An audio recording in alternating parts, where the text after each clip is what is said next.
امام احمد رحمۃ اللہ علیہ نے یہ حدیث مبارک ذکر فرمائی. حضرت ابی ہریرہ حضور سے روایت کرتے ہیں کہ حضور نے فرمایا کہ اللہ تبارک و تعالی جب کسی کو محبوب رکھتے ہیں تو جبریل کو بلاتے ہیں اور فرماتے ہیں کہ جبریل میں فلاں شخص کو محبوب رکھتا ہوں، تم بھی اس سے محبت کرو. تو پھر حضرت جبریل بھی اس سے محبت کرتے ہیں. اس کے بعد اللہ حکم دیتے ہیں کہ بھئی اعلان بھی کر دو. ثم ینادی فی اہل السماء، آسمانوں میں اعلان کر دیا جاتا ہے کہ انی احب فلان، ان اللہ یحب فلان، اللہ فلاں بندے کو محبوب رکھتے ہیں، تم بھی محبت کرو. پھر آسمانوں والے بھی یعنی فرشتے بھی اس سے محبت کرتے ہیں. ثم یوضع لہ القبول فی الارض، پھر اللہ تعالیٰ زمین میں بھی اس کے لیے قبول لوگوں کے دلوں میں ڈال دیتے ہیں کہ سب اس سے محبت کرتے ہیں. وَإِنَّ اللَّهَ إِذَا أَبْغَضَ عَبْدًا دَعَا جبریل، اور اگر اللہ کسی بندے سے ناراض ہیں تو جبریل کو فرماتے ہیں کہ مجھے فلاں بندے سے میں بغض کرتا ہوں، تم بھی اس سے بغض رکھو. تو جبریل علیہ السلام بھی اس سے بغض کرتے ہیں. پھر آسمانوں میں اعلان ہوتا ہے کہ ان اللہ یبغض فلان فابغضوہ، اللہ تبارک و تعالیٰ فلاں سے بغض فرماتے ہیں، تم سب بھی اس سے بغض کرو. پھر آسمانوں والے بھی اس سے بغض کرتے ہیں. پھر وہ بغض زمین میں بھی ڈال دیا جاتا ہے کہ زمین میں جتنی مخلوق ہے سب اس سے بغض کرتی ہے. حتیٰ کہ ایک حدیث میں آتا ہے کہ اللہ تبارک و تعالیٰ مچھلیوں کے دل میں بھی ڈالتے ہیں، وہ بھی اللہ کے بندوں کے لیے دعائیں کرتی ہیں، اللہ تبارک و تعالیٰ سے رحمت مانگتی ہیں. اسی لیے آپ دیکھیں کہ جتنی اہل اللہ گزرے ہیں، اولیاء اللہ گزرے ہیں، ائمہ محدثین گزرے ہیں، ائمہ فقہا گزرے ہیں، ان سے ہر بندہ محبت کرتا ہے. آخر کیا وجہ ہے؟ اللہ نے محبت ڈالی ہے نا دل میں کہ جب بھی نام لے گا تو کہے گا ہاں رحمت اللہ علیہ، امام ابو حنیفہ رحمت اللہ علیہ، امام شافعی رحمت اللہ علیہ، امام مالک، امام احمد بن حنبل رحمت اللہ علیہ، امام بخاری، امام مسلم، محدثین، مجتہدین، فقہ، سب پر ہر بندے کے منہ سے یہ نکلے گا کہ رحمت اللہ علیہ. مولانا عبد الجبار غزنوی اہل حدیث کے بڑے علماء میں گزرے. ان کے ایک ساتھ کے مدرسے میں ایک شخص ہے، مسجد میں امام بھی تھا اور وہاں پڑھتا بھی تھا، عبد العلی اس کا نام تھا. ایک دن وہ آیا اور آ کے حضرت عبد الجبار غزنوی، وہاں کہ وہ اس کے استاد بھی تھے، آ کے کہنے لگا کہ حضرت امام ابو حنیفہ کو تو صرف 17 حدیثیں یاد تھی، مجھے تو 100 حدیث یاد ہے، میں تو امام ابو حنیفہ زیادہ بہتر ہوں، ان کو 17 حدیثیں آتی تھی. حضرت نے بڑے غصے سے اس کی طرف دیکھا. جب وہ جانے لگا تو آپ نے طلباء سے فرمایا کہ جس مدرسے میں یہ پڑھتا ہے اس کو کہو اس کو نکال دیں مدرسے سے، اور میں دیکھ رہا ہوں کہ اس کا خاتمہ ایمان پہ نہیں ہو. چند دن گزرے، اللہ معاف کرے، اللہ معاف کرے، وہ مرتد ہو گیا، وہ عیسائی ہو گیا اور اسی ارتداد کی حالت میں مر گیا. تو طالبوں نے پوچھا حضرت آپ کو کیسے پتہ لگا کہ اس کا خاتمہ ٹھیک نہیں ہوگا؟ انہوں نے فرمایا جب اس نے یہ بات کی تھی نا امام ابو حنیفہ کے خلاف تو فوراً ایک حدیث پہ میری نظر پڑی کہ اللہ تبارک و تعالیٰ فرماتے ہیں کہ من آدالی ولیا فقد آذنتہ بالحرب، جو میرے اولیاء اللہ سے دشمنی رکھتا ہے اس سے میں جنگ کا اعلان کرتا ہوں. تو جنگ کرنے والا سب سے پیاری چیز پہلے چھینتا ہے، تو اس کے بعد ایمان تھا اللہ نے چھین لیا. یہ حضرت عبد الجبار غزنوی رحمۃ اللہ علیہ نے. اسی لیے جو بڑے لوگ تھے، آپ دیکھیں کہ ایک دفعہ بی بی زبیدہ ہارون الرشید کی اہلیہ جو تھی، بیوی جو تھی، وہ رات کو محل کی چھت پہ کھڑی تھی، صبح ہونے سے پہلے یا نماز کے بعد فوراً یعنی ہوا کے لیے اوپر چلی جاتی تھی، محل اونچے تھے، ہوائیں بڑی اچھی لگتی تھیں. تو بیوی نے دیکھا کہ بغداد کے لوگ جو ہے نا بھاگے ہوئے جا رہے ہیں، نکل رہے ہیں گھروں سے، بوڑھے ہیں، عورتیں ہیں، مرد ہیں، بچے ہیں. انہوں نے کہا پتہ نہیں کیا ہو گیا. وہ بیچاری ڈر گئی.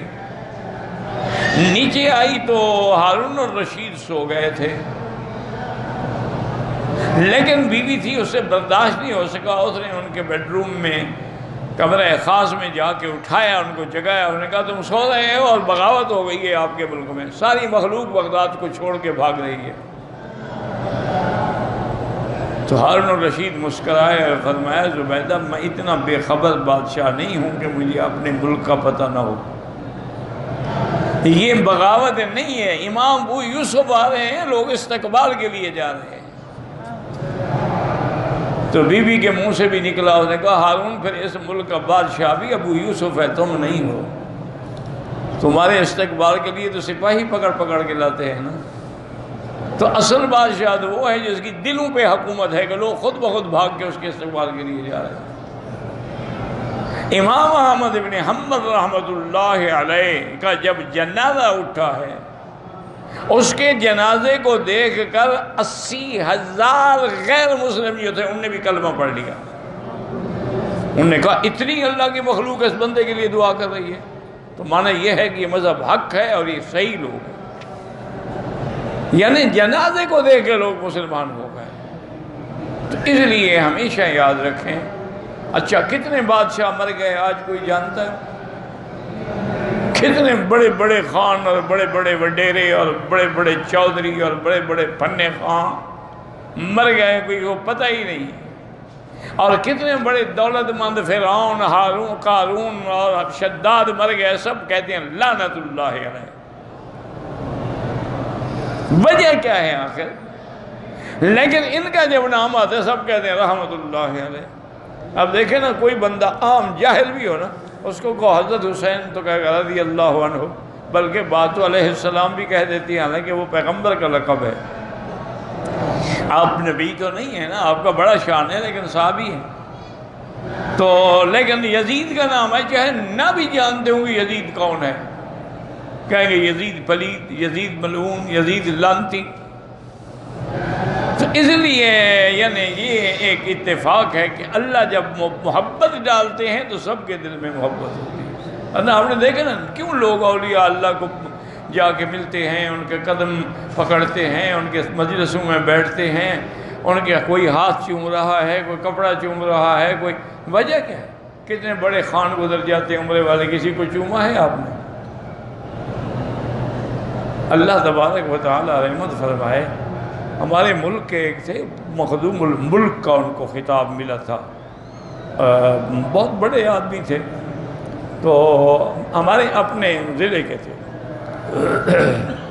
وہ ایک دفعہ آئے تو والد صاحب کا صبح کا درس، والد صاحب سے بڑی محبت کرتے تھے، عقیدت رکھتے تھے، والد صاحب کا درس جب ختم ہوا تو وہ آ کے کہنے لگے، اور کسی نے کہا کہ حضرت مخدوم الملک صاحب آپ کے پیچھے بیٹھے ہیں، ان کا مقصد یہ تھا کہ حضرت اٹھ کے کم سے کم اتنا قریب بیٹھے ہوئے ہیں، اتنا قریب تو مل لیں۔ انہوں نے فرمایا بیٹھے ہوئے تھے، بیٹھے رہے، میں کیا کروں؟ کہنے والے جو تھے نا وہ تھے علامہ اللہ بخش قادری، پروفیسر تھے، انہوں نے کتاب بھی لکھی تھی سفر نامہ حرمین میں، اس میں بھی انہوں نے یہ ذکر کیا قصے کا۔ اس نے کہا تھا کہ حضرت آپ کے علاقے کے ہیں، انہوں نے کہا یار میں مخدوم الملک کو کیا کروں؟ اور نے کہا دیکھو ابھی میں جب کھڑا ہوں گا نا، دیکھیں میرے جوتی اٹھانے کے لیے کتنے لوگ آتے ہیں، اور تیرے مخدوم صاحب کی جوتی تیرے بغیر بھی کوئی اٹھاتا ہے؟ تمہیں تو وہ پیسے دیتا ہے اس لیے اٹھاتے ہو، میں کیوں ملنے کے لیے جاؤں؟ مجھے کیا ضرورت پڑی مخدوم صاحب کی؟ میں اللہ کے دروازے پہ بیٹھا ہوں۔ مخدوم صاحب خیر آئے اور ملے، بعد میں انہوں نے دعوت بھی کی لیکن حضرت نہیں گئے۔ انہوں نے کہا میں اپنے ملک میں رہتے ہوئے جب میرا غریب سا مدرسہ تھا اور ہمارے پاس کوئی ذرائع بھی نہیں تھے، وہاں میں تیرے پاس کبھی چندہ لینے آیا تھا کہ آج میں تیرے گھر میں کھانا کھانے آؤں گا؟ اس لیے ہمیشہ یاد رکھیں کہ یہ علامت ہے کہ جو صحیح معنوں میں اللہ والے ہوتے ہیں، اللہ ان کی محبت لوگوں کے دلوں میں ڈال دیتا ہے۔